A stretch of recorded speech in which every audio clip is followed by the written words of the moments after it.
As the rise of the Sentinels event unravels, it reveals three kinds of players in the community. Those who play League as they always had and they naturally unlock everything, those who didn't play as much but now they are forced into playing to unlock the story, and those who are mad they have to play League at all. And so, today I'm pleased to introduce a new kind of player to the community. You. A player who stopped grinding the event for the story and decided to just watch a video of it instead. Because in this new series, we will be covering all the lore of this event from its canonical perspective. That's right, if you're not aware, even though you have the choice to affect the story in minor ways through recruiting different Sentinels at different times, there is one canonical path, or a true path with a true ending, if you will. And so today, that's what we will start covering. Now, as many of you may know, this event is split into weekly chapters, with each week unlocking 2 new regions. But since the first chapter contains a massive storyline of Demacia as well as the Freljord and Noxus, in this episode we will purely focus on the story that happened in Demacia. So without further ado, get ready because the first chapter was already full of incredible story reveals. The story begins in the Sentinel headquarters, far off the coast of Valoran. It is never confirmed where this place is, but all the descriptions fit these islands to the west. The story is told from the perspective of Rookie, a missing light sentinel played by the player. And according to Rookie's journal, the story begins 97 days after Rookie joined the Sentinels. And as you'll see, the entire Demacian chapter only takes a couple of days. After a while, a small boat approaches the island, and 2 figures jump out of it.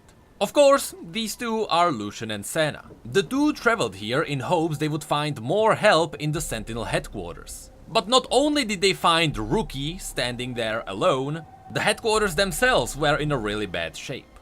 Unfortunately, we don't get a lot of info on what happened here, but if you stay in the role of Sentinel of Light, through your dialogue, you can learn that all the other Sentinels died, and Rookie was the only one left standing. Now, after realizing that they sailed halfway across the world only to find you, understandably they are both angry. And that's one thing that a lot of people don't like about the story. It seems like everyone is mad at Rookie all the time. What people don't realize, however, is that after this introduction, the other crew members keep being mad at you if you keep acting like a clown. Unfortunately, it is very easy to give them jokey answers. But if you roleplay, and you actually try to save the world, you'll see that they appreciate having you around. Anyway, during this introductory chapter, they are livid. After that, you have the option to tell them that you are new to this, and you can learn that you only became a Sentinel a few months ago. Curiously enough, this fits with Rookie's diary, where he marks that he met Lucian and Senna 97 days into becoming a Sentinel. So Rookie has only been a Sentinel for 3 months. After finding out that Rookie is only a fresh Sentinel, they start calling him Rookie. Senna then explains that the reason why they are mad is because right over the horizon, there was the biggest harrowing the world had ever seen, and it was going to end the world. So she asked Rookie to really do his best, because things were about to get real bad. That's when things got real bad. A massive cloud of black mist quickly filled the sky. Lucian and Senna then prepare themselves for the upcoming fight, and Lucian asks Rookie if he knows how to fire his gun. Of course, from this dialogue we learn that Rookie has no idea how to use it. And that's because Sentinel guns usually don't have triggers. You're supposed to shoot them using your mind. But apparently, Rookie doesn't know that. After realizing how useless Rookie is, Lucian gets mad even more. Together with Senna, they then start fighting the mist. And once again, they turn towards Rookie to do something to help them. A while later, even without Rookie's help, the Sentinels come out victorious. In the following dialogue, you do have the chance to act like a clown, or you may tell them that you know about the Ruined King, since, you know, he's the reason why the Sentinels were formed in the first place. Of course, Rookie would know about him.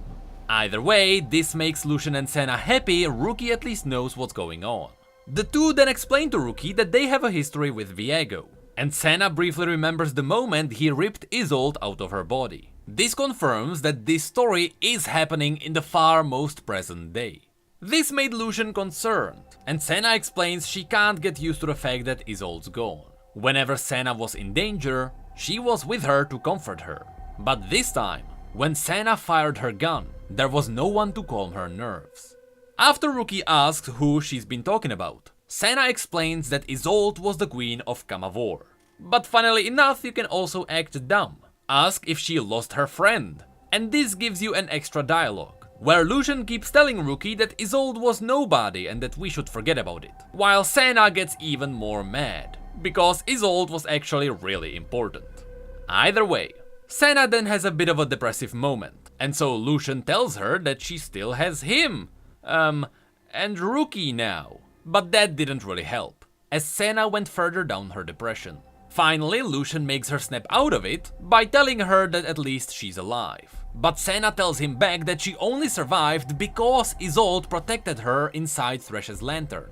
Now, here it is revealed that Lucian isn't really sympathetic when it comes to Isolde. He thinks they survived because they fought as a team, and they didn't need a creepy ghost queen around them.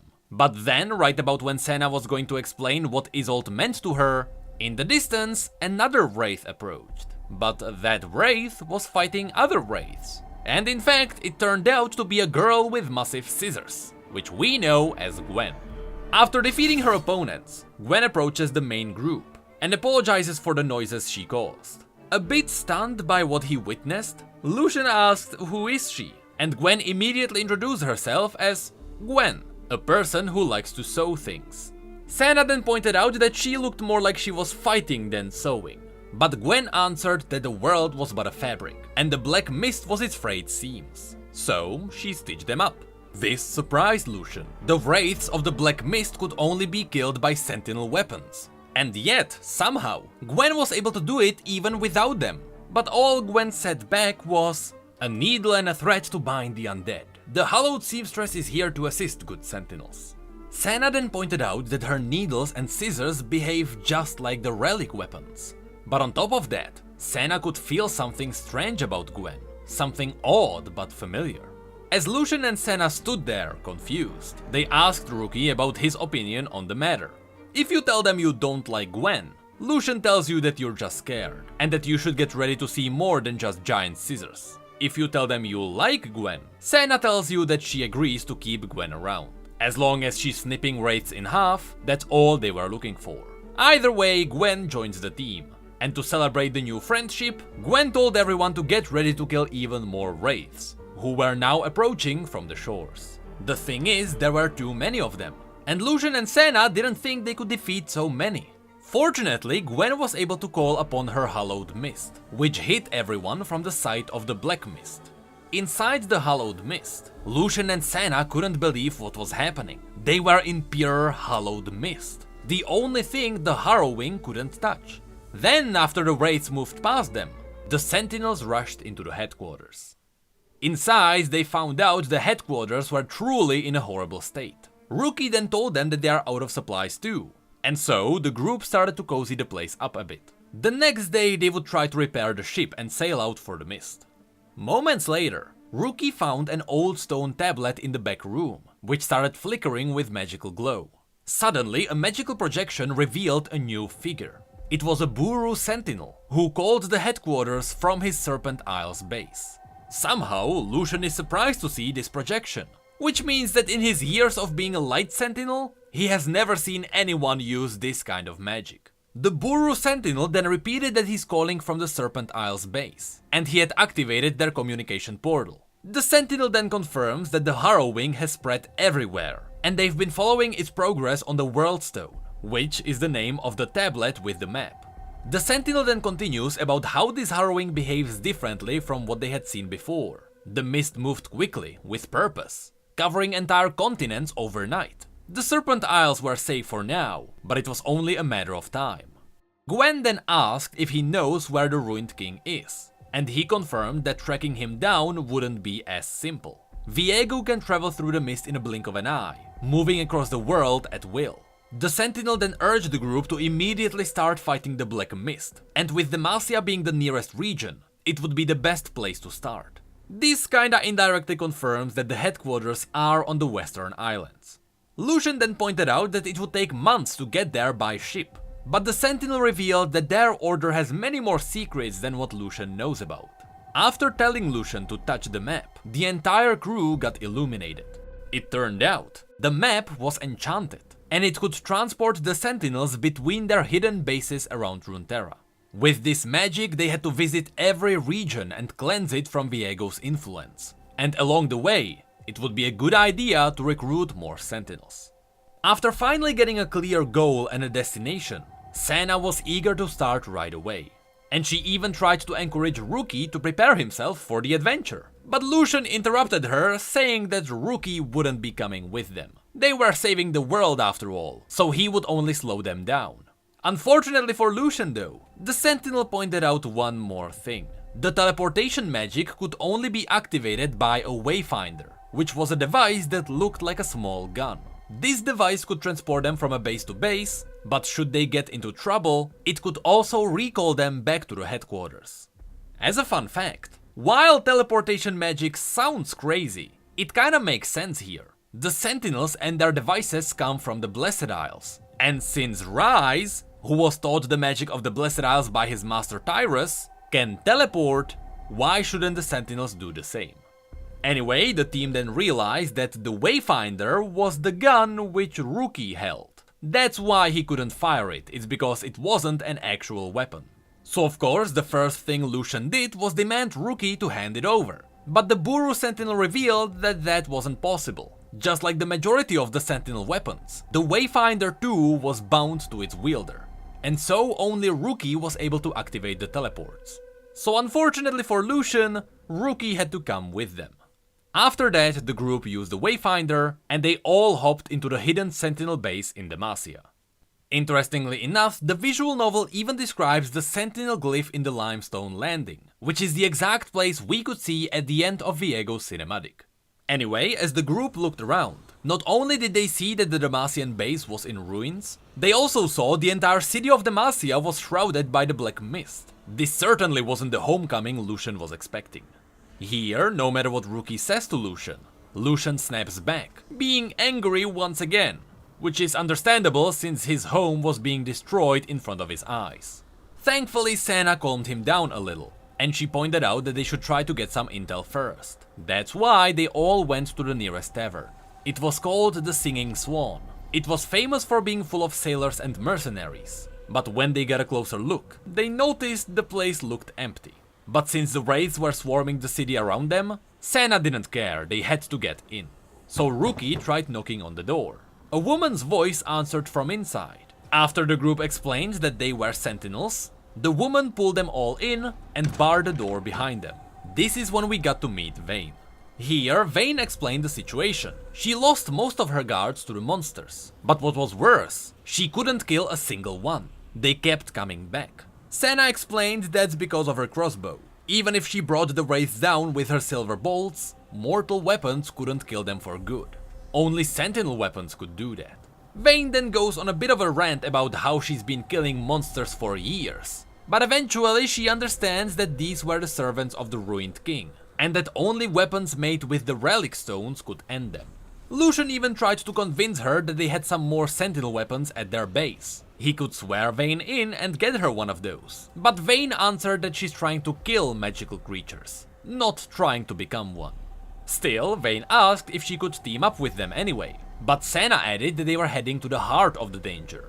Vayne revealed that seemed to be the Mage Seeker compound. That's where the mist was gathering. This is when we learned that the Mage Seeker compound was a place where the Mage Seekers kept all the magical items they confiscated, and that it was likely that Viego was looking for one of the items there. This was all the info the Sentinels needed, and so, on Senna's command, they moved out.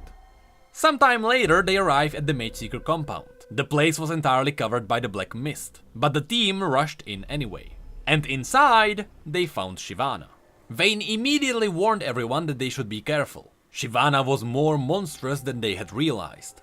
Unfortunately for the Sentinels, Shyvana was giving in to the influence of Viego. And so she started ranting about how awfully Demacia treated those affected by magic, and that perhaps a ruined Demacia would be an improvement. That's when Gwen pointed out that Shyvana's skin was turning green, and Senna realized that Shyvana was turning into Viego's pawn. Vayne was glad because this would only give her another reason to shoot her between the eyes. But before she could do anything, Shyvana roared and the entire place started to collapse, pinning the Sentinels to the ground with heavy stones. It was dark and silent for a moment. Nobody could move, but Gwen's scissors were free, and so they floated in the air, snipping away at the rubble. Piece by piece the rubble disappeared until the Sentinels were free again. But by the time they got up, Shyvana was gone. The Sentinels, however, didn't care about her, and so they kept going deeper into the Mageseeker compound. Eventually they arrived in the Mageseeker vaults, the place where the mist was searching for something. In fact, in the middle of the massive mist cloud, there was a Mageseeker chest, secured with a lock. Moments later, Viego himself arrived before it. He quickly greeted the Sentinels, before Gwen instinctively conjured her hallowed mist to hide herself from Viego's sight. Then there was a brief conversation between Viego and the two Sentinels he had the pleasure to meet already. Here Viego revealed that he came here for what was his. With those words, the locked chest opened, and out of it levitated a handheld mirror. Then it slowly floated into Viego's hand, and Viego briefly mentioned he was getting ready to start rebuilding. That's when Senna snapped at him, asking Viego why did he take her away? Isolde was her guide. Of course, this sent Viego into an emotional spiral. He shouted at Senna that she knew nothing of his queen, and then he got depressed, revealing that Isolde's persona was fragmented. It had many parts which only Viego knew about. Those of you who are sharp already know that this is foreshadowing. Anyway, Viego looked at the mirror, and it glowed with light in response. But at the same time, a tiny light also shined inside Senna. This was because even though Viego ripped Isolde's soul out of Senna, a tiny piece of Isolde still clung onto her, refusing to give up. Nor Senna nor Viego knew how this was possible, but Viego didn't want to waste time finding out, so once again he reached out and tried to draw the tiny piece of his queen out of Senna. The Sentinels then started firing at him, but it only made Viego pull with more strength. Still, it was no use. Viego simply couldn't get her out. That's when Gwen popped out of her hiding, only to pull Senna back inside the hallowed mist with her. While outside, Viego was confused at Senna's sudden disappearance. Inside, Senna was mad at Gwen because even though they were safe, that was their chance to stop him. Viego then turned toward Rookie to ask him to serve the ruined king of Kamavor and reveal where Senna was hiding. Of course, no matter the dialogue option, Rookie refuses to help, and that sent Viego into rage. Under the Sentinel's fire, Viego lost his patience, and he simply left using his mist, with the mirror in his hand. Moments later, the mist seeped into the building, and everything started to collapse. Thankfully, everyone made it out alive before the entire Mageseeker compound fell to ruin. Still, Senna was angry at Gwen. She didn't want to hide, but Gwen responded that they had to hide from Viego to protect what was left of the queen, teasing that Gwen herself has a piece of Isolde inside her. But Senna didn't pay that fact too much attention. Anyway, Lucian stepped into the conversation to agree with Gwen, and he even asked Rookie to back him up. But while everyone was trying to convince Senna that hiding was the right choice, Vayne alerted the others that she had found Viego in the city's courtyard. The group tried to catch him, but he was simply too fast inside his mist. Shooting off a big chunk of the mist in front of him, Senna was able to cut off Viego's escape. But just as the group cornered Viego, Shyvana returned. Being a monster hunter, Vayne didn't hesitate to shoot, but all that did was make Shyvana transform into a dragon. After a grueling fight, which happens in the background as you grind games, the Sentinels finally managed to bring Shyvana down, as she transformed back into her human form. They knew she was still alive though, and so Vayne came in for the kill, but Senna stopped her. She explained that Shyvana didn't know what she was doing, she was under the influence of the black mist, so instead it would be better to lock her by the Mageseekers until things return to normal. I am sure Shyvana will appreciate that. After realizing that Viego finally left the city, there was nothing else to do in Demacia. And so Senna ordered Rookie to fire the Wayfinder and take them back to the headquarters. But not before Vayne volunteered to come with them. Mostly because she wanted to take down Viego too, but also because she realized her silver bolts were useless, and she wanted to try a sentinel weapon in a crossbow form. And with that, they all left. The scene then cuts to Vayne finishing her Sentinel vow. According to Rookie's journal, this is happening 4 days after the Demacian chapter began. After that, Gwen and Vayne leave to get Vayne her new equipment, and that leaves Lucian and Senna to reflect on what has happened. Senna couldn't believe that a piece of Isolde was still with her, even if it was just a whisper. And that whisper seemed to tell Senna to fight Viego and win. That's when Gwen returned, and she presented the new Vayne to everyone. And it was even revealed that Gwen gave her a haircut. So now, with a new Sentinel by their side, the team returned to the map, ready to get back on Viego's trail. But meanwhile, far across Runeterra, this chapter ends with one last massive reveal. Viego confirmed that the mirror was indeed just one fraction of his queen, and there were many more pieces still out there.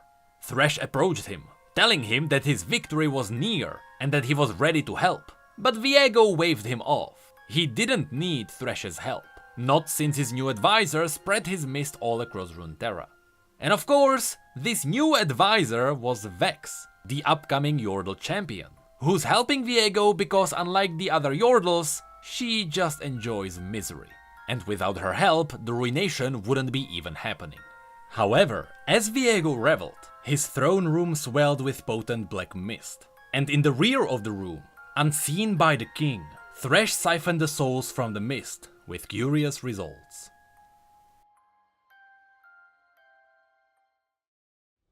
And with this awesome cliffhanger, the first chapter ends. I'm not going to lie, this was quite a bit longer than I expected.